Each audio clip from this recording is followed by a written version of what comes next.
Ya, Bismillahirrahmanirrahim. Assalamualaikum warahmatullahi wabarakatuh. Selamat pagi anak-anakku semuanya.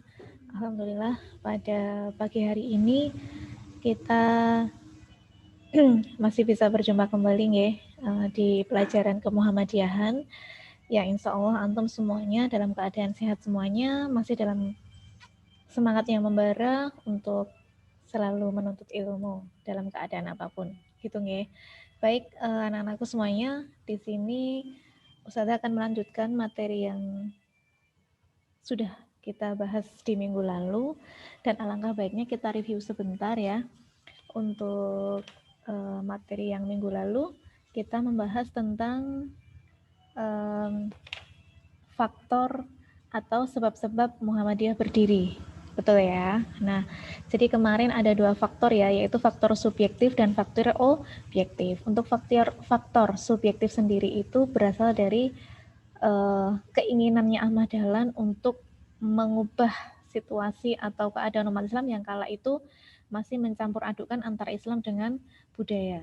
Nah, kemudian untuk faktor objektifnya itu ada beberapa juga, yaitu salah satunya adalah yaitu tadi masyarakat umat Islam kala itu masih belum menjadikan Al-Quran dan As-Sunnah sebagai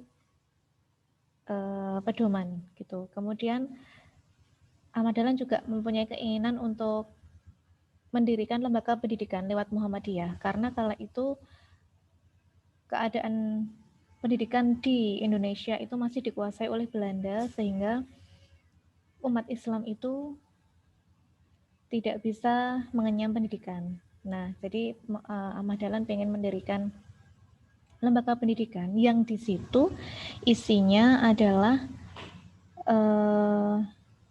apa ya, pelajaran umum dan juga pelajaran tentang Islam kayak gitu. Itu ya nak ya, sedikit review untuk minggu lalu. Nah, untuk sekarang kita akan membahas tentang apa ya? Oke, kita lihat slide berikut ini. Oke, antum perhatikan. Ya, bisa dilihat ya slide-nya dari Ustinina. Oke, bisa? Ya. Baik. Oke.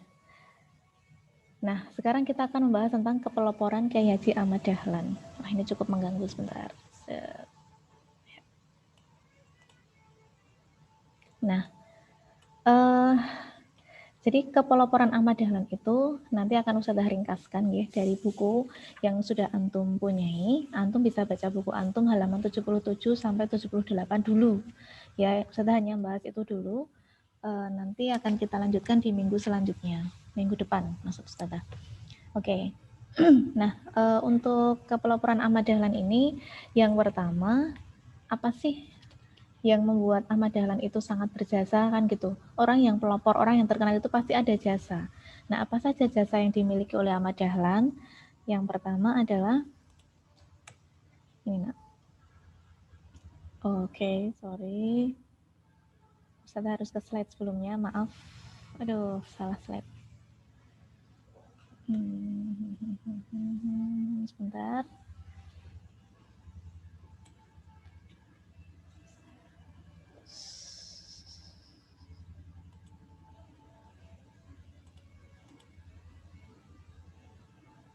Oke, sebentar ya.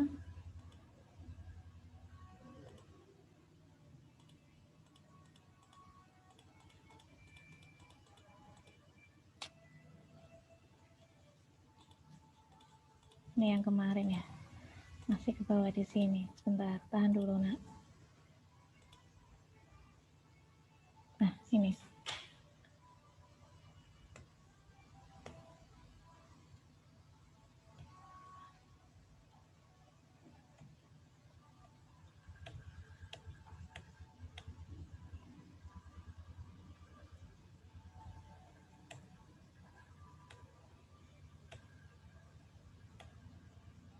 Iya. Jadi yang pertama, beliau adalah seorang ulama yang terkenal dengan kecerdasannya. Nah, jadi beliau itu sangat cerdas, baik kecerdasan intelektual maupun sosialnya. Terbukti dengan apa? Yang pertama. Nah, beliau itu sangat cerdas sosialnya karena beliau itu saat itu mampu bergabung di organisasi Budi Utomo. Nah, jadi saat itu Ahmad Dahlan itu salah satu anggota Budi Utomo ya, karena kecerdasan sosialnya, karena wawasannya yang sangat luas sehingga beliau bisa masuk di organisasi tersebut dan juga masuk di Jama'at Khair di Jakarta. Nah,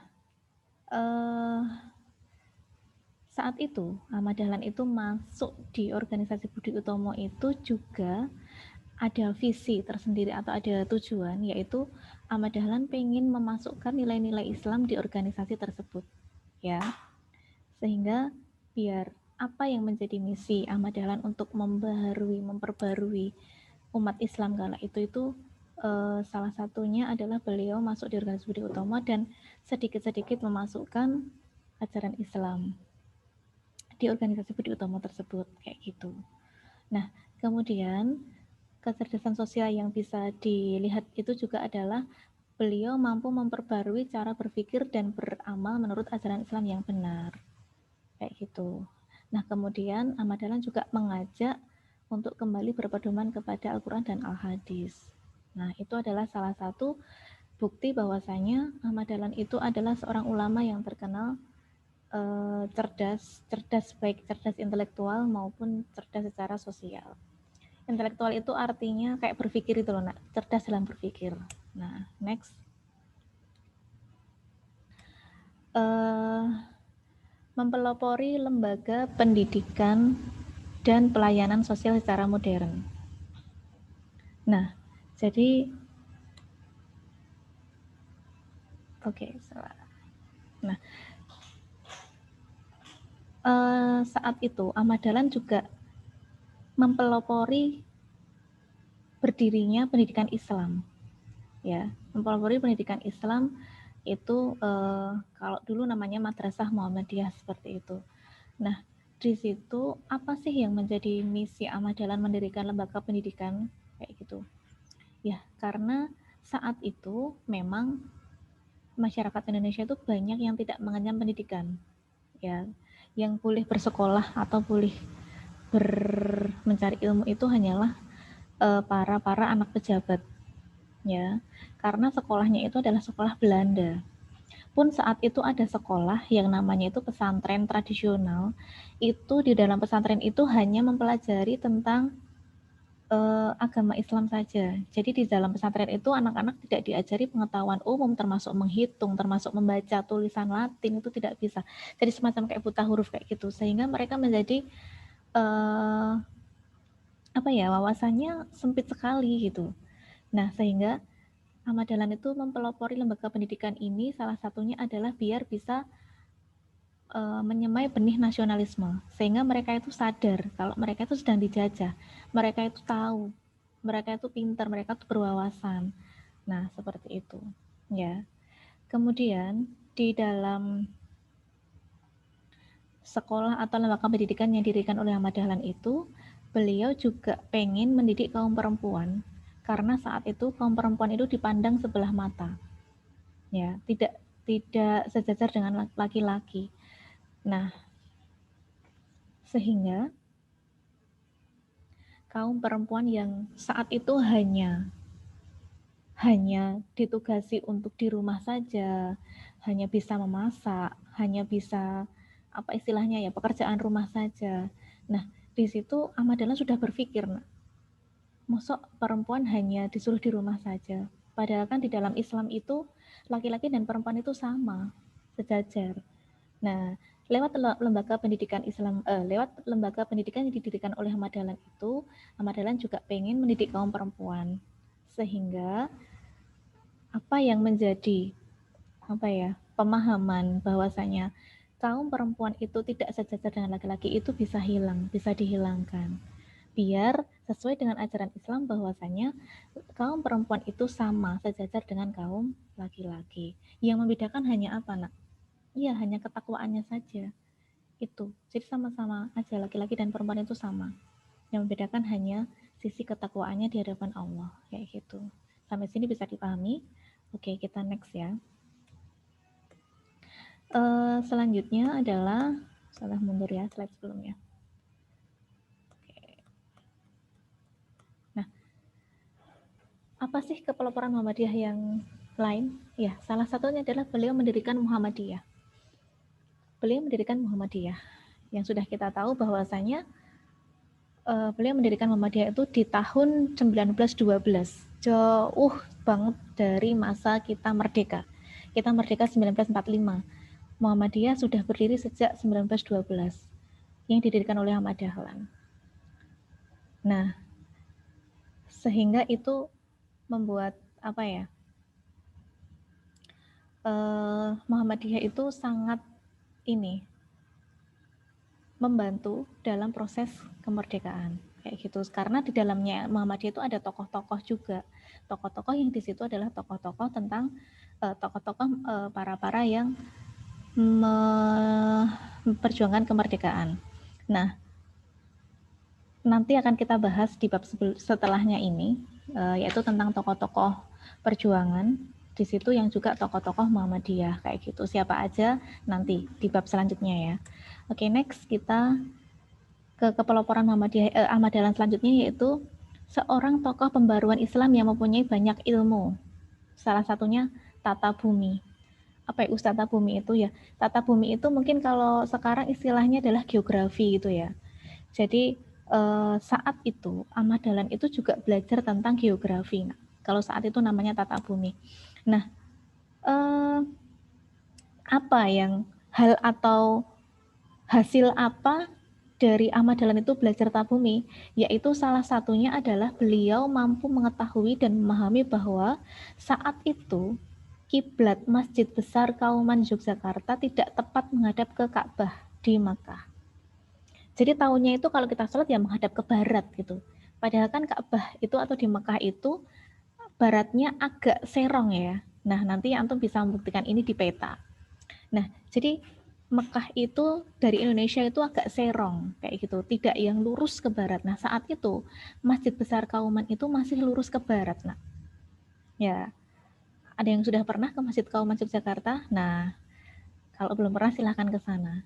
Nah, di sana kalau sekarang udah dibenahi sih, kalau dulu itu belum. Jadi saat itu Ahmad Dahlan memperjuangkan agar arah kiblat atau arah masjid di Masjid Besar Kauman itu biar tepat menghadap di Ka'bah yang berada di Mekah. Nah, apa upaya yang beliau lakukan? Beliau pada tahun 1989, ini 18 ya nak ya. Saya salah ketik, ini harusnya angka 8, 1889. Nah, itu mengadakan musyawarah. Yang diundang adalah para ulama. Musyawarahnya tentang apa? Tentang mengubah arah kiblat Masjid Besar. Ya, kemudian apa hasil musyawarahnya? Ternyata para ulama dan beberapa orang yang diajak musyawarah oleh Ahmad Dahlan kala itu tidak setuju dengan arah kiblat yang disampaikan oleh Ahmad Dahlan. Kenapa kok mereka tidak setuju? Karena arah kiblat atau pembangunan Masjid Besar Kauman itu sudah berlangsung lama dan itu sudah turun-temurun. Jadi para ulama atau jamaah masjid kala itu tidak berani mengubah arah kiblat. Kesimpulannya, pendapat dari Ahmad Dahlan untuk mengubah arah kiblat agar sesuai dengan arah Ka'bah yang ada di Mekah itu tidak diterima oleh para ulama dan para jamaah kala itu. Gitu nak. Apa yang dilakukan beliau karena tidak diterima? Nah, karena kegagalan saat musyawarah pada tahun 1899 beliau memperluas dan memperbaiki musola. Jadi karena Ahmad Dahlan itu tidak diterima ilmunya yang tentang arah kiblat tadi, akhirnya beliau itu memperbaiki sendiri musola yang beliau dirikan. Beliau mendirikan musola yang di situ arah kiblatnya sesuai dengan arah Ka'bah. Nah, tetapi apa nak yang terjadi? Ya, karena Ahmad Dahlan itu menggeser arah kiblat musolanya menuju tepat ke arah Ka'bah, ternyata datanglah seorang utusan Kiai Penghulu Muhammad Khalil Kamaluddiningrat. Beliau memerintahkan utusan tersebut untuk apa? Untuk membongkar musolanya Ahmad Dahlan. Jadi musolanya itu dibongkar, nak. Karena apa? Karena arah kiblatnya itu diarahkan oleh Ahmad Dahlan sesuai dengan ilmu yang beliau miliki. Tetapi beliau Kiai Penghulu itu, Muhammad Khalil Kamaluddiningrat itu tidak terima atau tidak setuju kalau ada musola yang tidak sama arah kiblatnya dengan Masjid Besar Kauman. Nah, akhirnya jadi dibongkarkah musolanya Ahmad Dahlan? Iya. Nah, dan itu apa ya, membuat Ahmad Dahlan sangat terpukul, sangat membekas. Karena apa? Musolanya dibongkar, pendapatnya tidak diterima dengan baik, seperti itu. Akhirnya beliau tuh sempat mengatakan atau menuliskan dalam buku bahwasanya sekarang ini mungkin kalian tidak percaya dengan kebenaran ilmuku, namun kelak akan menyadari bahwa sebagian besar masjid tidak mengarah tepat ke arah Ka'bah. Jadi saat itu belum pada menyadari ya, belum sadar. Masjid-masjid di Indonesia terutama itu masih banyak yang belum tepat mengarah ke masjid. Nah, beliau ini mengatakan sejak dulu, nak, sudah ratusan tahun yang lalu ya, sudah ratusan tahun yang lalu beliau mengatakan seperti ini. Dan ternyata pemerintah Indonesia tahun-tahun terakhir ini telah mensosialisasikan kepada masyarakat bahwasanya arah kiblat masjid-masjid itu tidak tepat mengarah kiblat. Nah, jadi pemerintah Indonesia meminta untuk masjid-masjid itu agar dibenarkan arah kiblatnya. Lah, ternyata ini adalah ilmu yang pernah disampaikan oleh Ahmad Dahlan 100 tahun yang lalu. Ya enggak? Nah, ilmu tentang arah kiblat dari Ahmad Dahlan dipakai oleh pemerintah Indonesia untuk mensosialisasikan arah kiblat masjid-masjid yang tidak tepat mengarah kiblat. Nah, baru-baru ini, nak, gitu loh, baru disosialisasikan. Dan ternyata Ahmad Dahlan sudah pernah mensosialisasikan itu 100 tahun yang lalu. Sekitar tahun 1008, akhir 1900-an. Akhir 1800-an. Kayak gitu. Ya, sehingga ilmu yang beliau miliki itu sebenarnya sudah disampaikan sejak dulu, kayak gitu. Nah, itulah kepeloporan yang dimiliki oleh Kyai Haji Ahmad Dahlan, ya, sehingga apa yang sudah beliau rintis sejak dulu, apa yang sudah beliau pikirkan sejak dulu, ternyata sudah kita rasakan sekarang manfaatnya, kayak gitu ya, nak ya. Oke, mungkin itu dulu, nak, untuk kemuhammadiyahan pekan ini. Nah, silahkan seperti biasa antum tulis di buku, kemudian nanti catatannya antum upload di Google Form sesuai link yang sudah Ustazah bagikan. Kayak gitu. Sampai di sini bisa dipahami ya anak-anakku semuanya. Tetap semangat belajar, jangan lupa untuk beribadah. Cukup sekian dari Usdeni Albiru Manitako. Assalamualaikum warahmatullahi wabarakatuh.